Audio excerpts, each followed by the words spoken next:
Gizmo will join us later.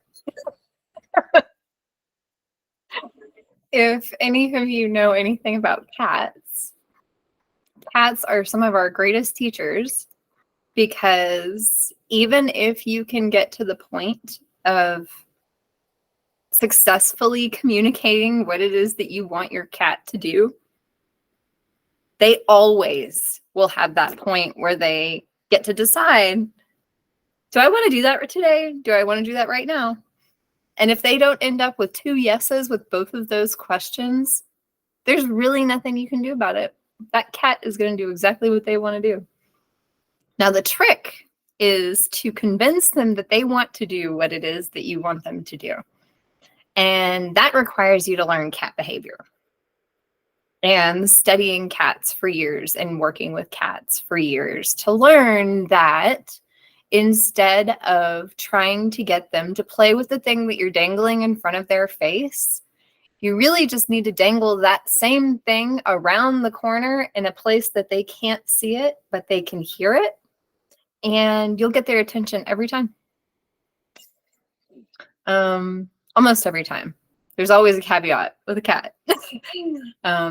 But anyways, I'm getting off topic here, and this is an introduction. Let's bring it back to what I am learning about myself in terms of my own self-discovery regarding several different tools that I've been using along the way, but more specifically wrapped around the latest one that I am especially jazzed about. And it is something that I hadn't heard of at all until just recently. So you may not have heard of it before either, and you do not need to know what any of this is in order to appreciate what it is that I'm going to be explaining. But if you're willing to learn new stuff and do your own self-discovery along the way, I just want to set this all up to say that I am not here to tell you anything. I am not an expert on anything, even if it might seem like I am sometimes. My job is to ask questions and to encourage other people to ask their own questions, because something that I do know that is true is that I have all of the answers within me already that I need in order to make my own personal dreams come true in this life. And I happen to know that the same is true about you. So all of the things that you wish you could be and the things that you wish your dreams could come to light, and you just feel like there's something outside of you that you need in order to get there, I'm here to tell you that that is not true. You do not need to spend money on anything else. You do not need to sell your house and go buy a farm somewhere. Everything that you need is inside of you, but it's not easy to find and it's not easy to access. And the experience of life is the way that you discover those things about yourself. And I happen to have a unique life that has forced me to do this a lot earlier than a lot of other people in their lives, it would seem. And I also have known for a long time that that was true, but I've personally struggled with finding the things inside of me that really bring me the confidence that I need in order to have the career that I want to have, and the depth of relationship in my family that I want to have, and friendships and skills and growing my family, all of those things. So all of that to be said, that now that I have officially confirmed that all of those things are definitely inside of me, and I know a lot of the tools that have worked for me and other people along the way to get there, I am really digging into what it is that it means to be me and what my personal talents are, what my strengths are, and how I can really lean on those right now in my life to make a big difference for myself and my family. And so one of those tools that I'm using is called human design. And it works for me. I don't work for it. And I will say that I have learned enough about it to be able to provide some cautionary guidelines along the way. And I've learned enough about the different types of human design out there and the different authors and the different prophets of human design. And in my experience so far, the most feel good, while also being like super grounded and balanced in like reality, version of human design that I've come across so far is somewhere in the land of Karen Curry Parker. I don't know if you are familiar with her, but she is either directly connected or, through a friend of a friend connected to pretty much everyone who's publishing books about human design right now. She is what they are calling like the newer version of human design. She calls it the quantum version of human design, the quantum human design approach. And there are classes you can take in all of this stuff. There are certifications. There are hundreds, if not thousands, of practitioners popping up. Seems like daily. It's becoming what they're calling the new modern version of astrology. And I'll go into more about what I think about human design and why I like to use it as a tool and how I recommend using it for folks. But I am launching 2 different video blogs out of this introduction. And one of them is going to go into more of these like self-discovery tips and tricks and tools that are out there, and what I like about them, how I've used them in the past, how they helped me make major life decisions, and like activities that you can do on your own for free or really inexpensively, like within like the $20, $30 range of buying a book, to do your own self-discovery and start to learn things about yourself that you didn't know about you, and start to question the things about yourself that other people have said about you your whole life or to you your whole life, and really start to build that soul resilience. That means that you can deal with major things happening in your life and not become completely derailed, and be able to find the gifts in tragedy and soul resilience. Anyways, so that's a podcast that will be all about kind of like how to do your own self-discovery journey for free, inexpensively, but really dig deep and meaningfully, so that you don't feel like you have to go pay thousands of dollars to all these programs out there that may or may not actually get you to where you want to be, and help you discover your own answers, but instead are trying to give your mind an answer, since that's what you think you want. And the reality is you want to practice. So we'll get more to that, but that is one of the paths of these video blogs. I'm still working on the name for that one. It's going to be something like how to discover the real you, your authentic self. I just don't want it to sound so woo-woo, because it's very grounded. It's just learning about yourself, Maybe I'll be clever and do something like get to know yourself journey, self-discovery, and we'll see where that goes. And then the second one that I'm working on, would require you to have some type of an understanding of human design, because again, I'm not a human design instructor. It's not my goal. I'm not certified in human design, but I'm well read in it, and I am extremely passionate about using it in my own personal life, as well as allowing it to kind of feed into the general wisdom that I tend to share with my family and friends when they come to me and ask for my personal wisdom. And so within human design, there are several different types. And in all of the speeches and classes that I end up teaching, I'll always make sure to remind folks of this basic fact that you are always more than any one of the types that you're assigned in any of the personality tests or quizzes. But that's not the point I'm trying to make here.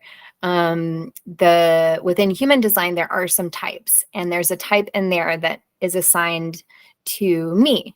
And that type is a type that resonates with me in a way that none of the other types across all of the other personality type tests have ever really spoken to me. It never seemed like they really got who I was, right? And this is familiar. A lot of people have this experience. But despite the fact that they didn't speak to my soul, I still was able to get a lot of value out of them because of who I am as a person and how much I appreciate opportunities for self-growth and learning in general. Just the learning for the sake of learning. I am that type of a nerd. And so within this system, there are a couple of different types. There are generator, there's manifesting generator, manifester, projector, and reflector. And of those types, manifester is assigned to me. So what that means is on this world, in this planet, walking Earth as an energy being, I experience energy. I eat things that create more energy for me to use, and I exert that energy. And there's more pieces to it than that, but essentially we're all energy beings, and we're generating energy and we're receiving energy. And the way that describes me as a manifester in this system just blew my mind. It explained, once I questioned whether or not this was true for me, it explained so many experiences in my past that I was confused by based on my experience of other people and other people's experiences of me. And it helped me see things that people have been trying to tell me my whole life that I could not see. People that I really respect. And I knew that what they were saying was probably true, but it just didn't ring true for me when they said it. And so that's what the second podcast is going to be about. It's going to be about podcast, video, blog. I'm not even sure what the difference is. I'm still working that out. But that second one is going to be about what it's like to be a manifester. Because if you know anything about human design and these types, manifester is a very rare type. They theorize that only like anywhere between 8 to 10% of the population on Earth is what you would consider a manifester type of energy. And my experiences so far of the human design world have been mixed of what they think a manifester is and how they think a manifester should act.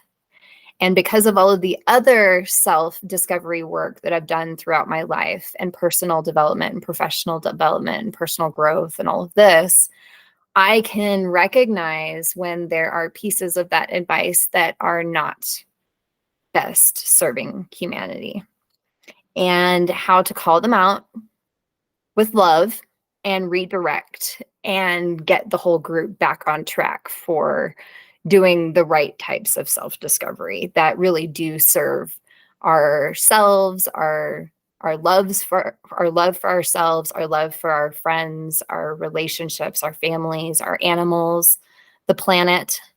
And I am ready to share what I've learned. I'm ready to ask a million more questions and gather up some energies to make some badass solutions in this world through a pretty cool idea of developing an inspirational speaking and life coaching classes in communities. And I'm starting in my community in Castle Rock, Colorado. And I'll be releasing these videos out and gathering up energies and people and getting events going and speaking to groups, learning how I can best serve with my gifts as I continue to learn and discover what I can through human design, but also other systems. Some of my favorites include Clifton Strength Finders. A newer one that I'm learning about is called the Enneagram, which turns out is another ancient wisdom. And so what I'll just land on is that I've always known that grandmotherly wisdom or ancient wisdom. I was raised in the Episcopalian Church. I no longer practice Christianity, but I have a major love and respect for the Christian faith and all faiths. I have studied religion throughout my whole life, and I have a unique perspective that allows me to love and appreciate all paths that lead to love. And I get to share these messages with my community, with my friends, with my family, and they're pouring out of me. Like, you can ask my people.